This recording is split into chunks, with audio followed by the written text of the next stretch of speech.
Matapos po naming may balitang tungkol sa kasaysayan ng Sultanato ng Sulu, nagsalita ang isa pang miyembro ng angkan.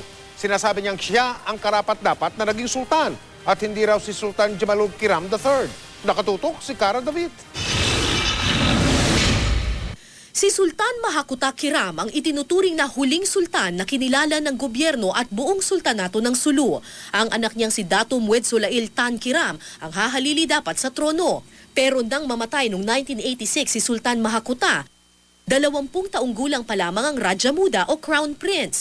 Hindi siya pinayagang maghari dahil dapat 21 taong gulang ka para maging sultan. Dahil dito, ipinroklamang sultan ng ilang grupo ang tiyuhin niyang si Jamalul Kiram III. Nang umabot sa takdang edad ang prinsipe, ipinroklama siyang bagong sultan. Pero nagpumilit daw ang kanyang tiyuhin na manatili sa trono.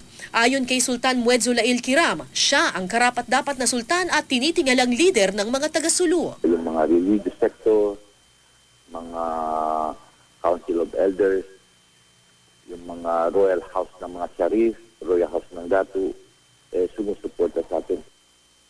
Kaya ng tao na talagang ako yung nararapat na papalit sa tatay ko.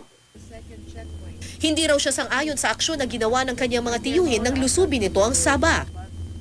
Pati raw ang royal houses at heirs ng Sabah claimants hindi rin daw sang-ayon dito. Hindi raw mabuti ang idudulot nito sa 800,000 Pilipino na naninirahan ngayon sa Sabah. Batid niyang mahalaga ang dangal sa kanilang mga tausog.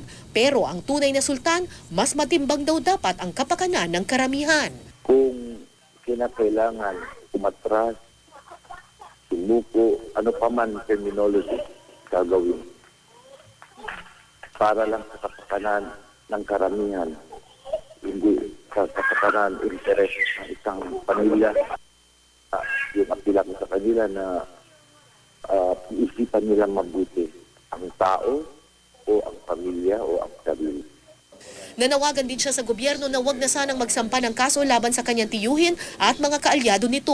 Handa raw siyang mamagitan para magkaisa ang pamilya Kiram. Handa rin daw makipag-usap ng mahinahon ang buong sultanato. Nananawagan kami sa Philippine Congress at sa Malaysia na ibahin yung solusyon, gawing peaceful ang pamamaraan. Kasi sa Saldiera alam natin, Cara, na walang mananalo dyan. Cara David, Nakatutok, 24 Oras.